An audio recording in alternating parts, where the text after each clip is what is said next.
Rats by M.R. James.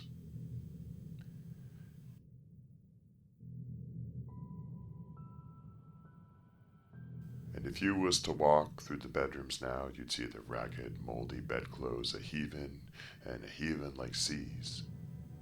And a-heavin' with what? He says. Why, with the rats under 'em. Excerpt from Ton Tiddler's Ground by Florence Marryat. But was it with the rats? I ask, because in another case it was not. I cannot put a date to the story, but I was young when I heard it, and the teller was old. It is an ill-proportioned tale, but that is my fault, not his. It happened in Suffolk, near the coast, in a place where the road makes a sudden dip and then a sudden rise.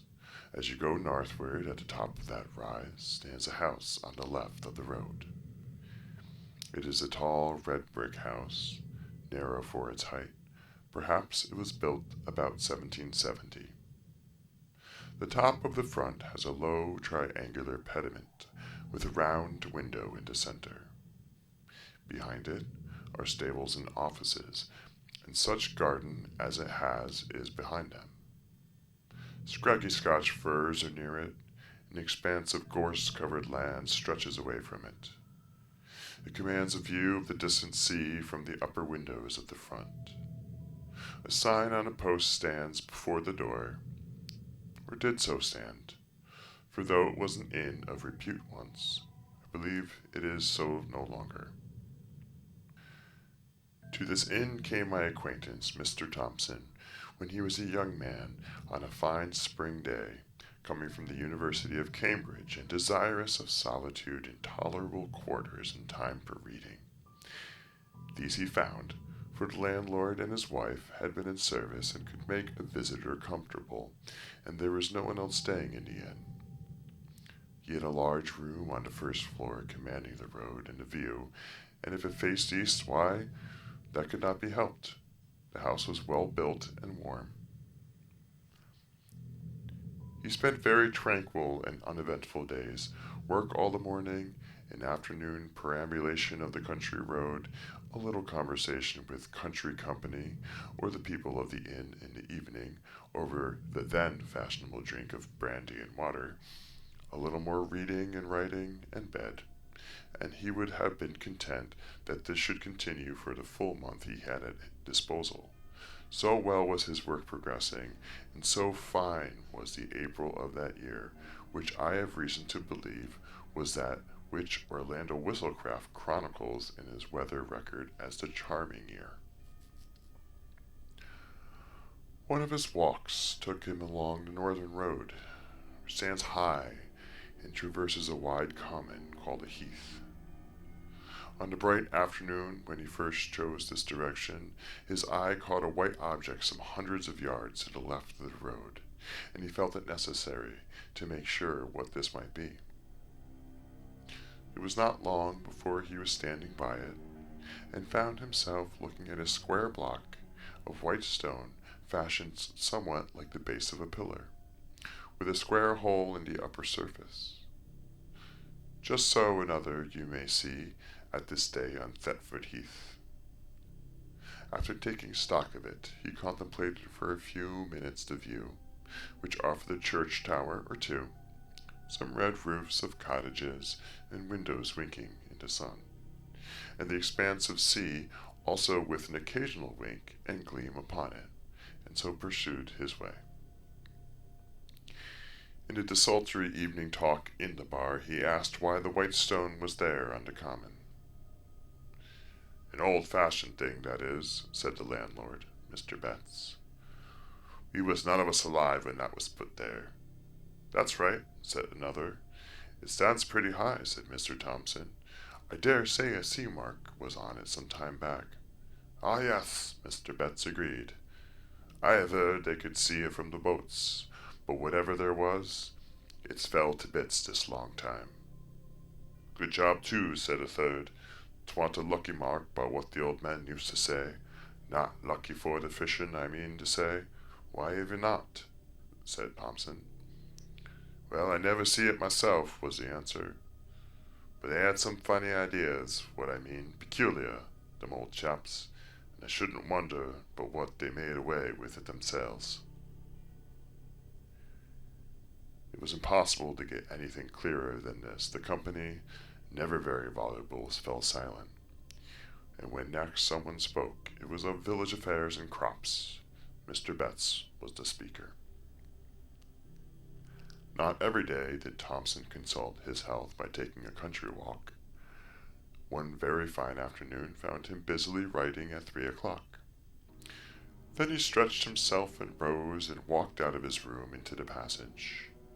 Facing him was another room, then the stairhead, then two more rooms, one looking out to the back, the other to the south. At the south end of the passage was a window, to which he went, considering with himself that it was rather a shame to waste such a fine afternoon. However, work was paramount just at the moment. He thought he would just take 5 minutes off and go back to it, and those 5 minutes he would employ. The Bettses could not possibly object to looking at the other rooms in the passage, which he had never seen. Nobody at all, it seemed, was indoors, probably, as it was market day. They were all gone to the town, except perhaps a maid in the bar. Very still the house was, and the sun shone really hot. Early flies buzzed in the window panes. So he explored. The room facing his own was undistinguished except for an old print of Bury St. Edmunds. The two next him on his side of the passage were gay and clean, with one window apiece, whereas his had two. Remained the southwest room, opposite to the last which he has entered. This was locked, but Thompson was in a mood of quite indefensible curiosity, and feeling confident that there could be no damaging secrets in a place so easily got at, he proceeded to fetch the key of his own room, and when that did not answer, to collect the keys of the other three. One of them fitted, and he opened the door. The room had two windows looking south and west, so it was as bright and the sun as hot upon it as it could be. Here there was no carpet but bare boards, no pictures, no washing stand, only a bed in the farther corner.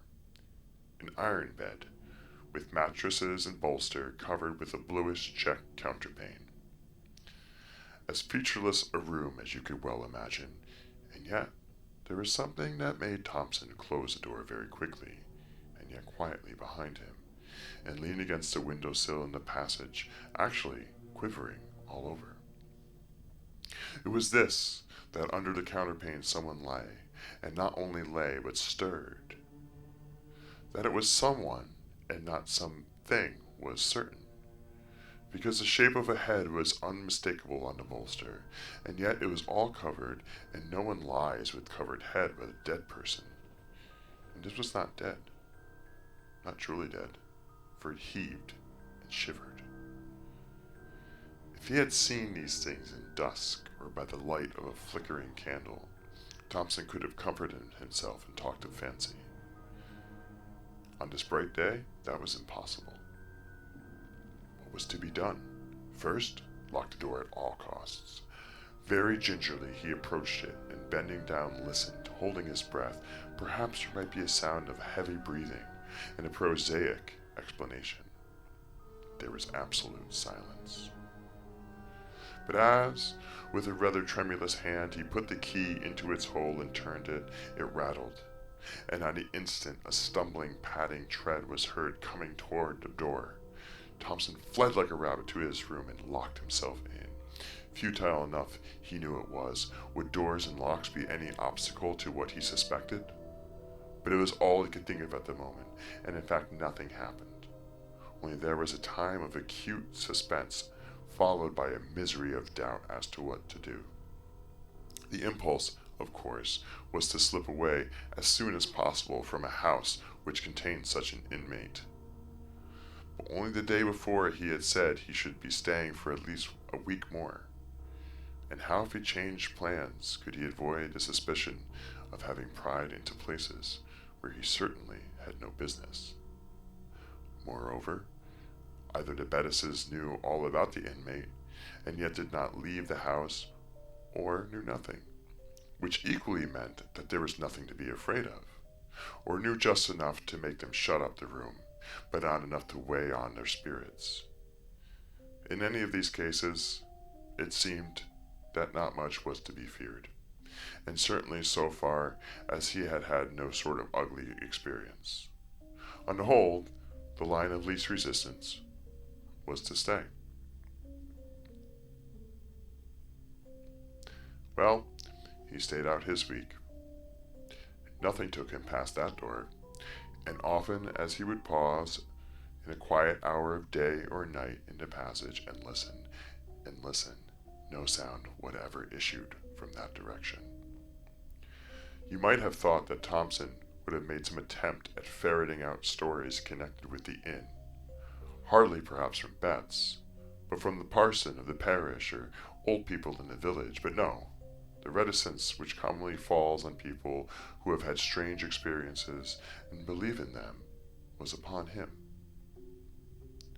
Nevertheless, as the end of his stay drew near, his yearning after some kind of explanation grew more and more acute. On his solitary walks he persisted in planning out some way, the least obtrusive, of getting another daylight glimpse into that room, and eventually arrived at this scheme. He would leave by an afternoon train about 4 o'clock. When his fly was waiting and his luggage on it, he would make one last expedition upstairs to look round his own room and see if anything was left unpacked, and then, with that key, which he had contrived to oil, as if that made any difference, the door should once more be opened for a moment, and then shut. So it worked out. The bill was paid, the consequent small talk gone through while the fly was loaded. Pleasant part of the country been very comfortable, thanks to you, and Mrs. Betts. Hope to come back sometime on one side. On the other, very glad you found satisfaction, sir. Done our best. Always glad to have your good word. Very much favored we been with the weather, to be sure. Then, I'll just take a look upstairs in case I've left a book or something out. No, don't trouble. I'll be back in a minute. And as noiselessly as possible he stole to the door and opened it. The shattering of the illusion! He almost laughed aloud. Propped, or you might say sitting, on the edge of the bed was nothing in the round world but a scarecrow. A scarecrow, out of the garden, of course, dumped into the deserted room. Yes, but here amusement ceased. Have scarecrows bare bony feet? Do their heads loll on their shoulders? Have they iron collars and links of chain about their necks? Can they get up and move, if never so stiffly, across the floor, with wagging head and arms close at their sides, and shiver? The slam of the door, the dash to the stairhead, the leap downstairs were followed by a faint. Awakening, Thompson saw Betts standing over him with the brandy bottle and a very reproachful face. You shouldn't have done so, sir. Really you shouldn't. It ain't a kind of way to act by persons that's done the best they could for you. Thompson heard words of this kind, but what he said in reply he did not know. Mr. Betts, and perhaps even more Mrs. Betts, found it hard to accept his apologies and his assurances that he would say no word that could damage the good name of the house. However, they were accepted. Since the train could not now be caught, it was arranged that Thompson should be driven to the town to sleep there. Before he went, the Bettises told him what little they knew. They say he was landlord ere long time back, and was in with the highwaymen that had their beat around the earth. That's how he come by his end, hung in chains, they say, up where you see that stone where the gallows stood.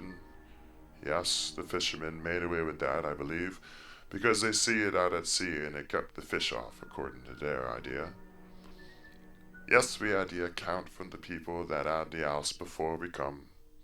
You keep that room shut up, they says, but don't move the bed out, and you'll find there won't be no trouble.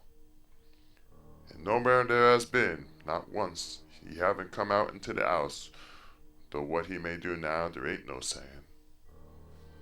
Anyway, you're the first I know on that's seen him since we've been here. I never set eyes on him myself, nor do want. And ever since we made the servants' room and the stabling, we ain't had no difficulty that way.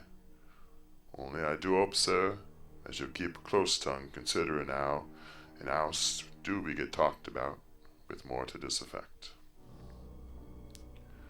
The promise of silence was kept for many years. The occasion of my hearing the story at last was this, that when Mr. Thompson came to stay with my father, it fell to me to show him his room. And instead of letting me open the door for him, he stepped forward and threw it open himself, and then for some moments stood in the doorway, holding up his candle and looking narrowly into the interior.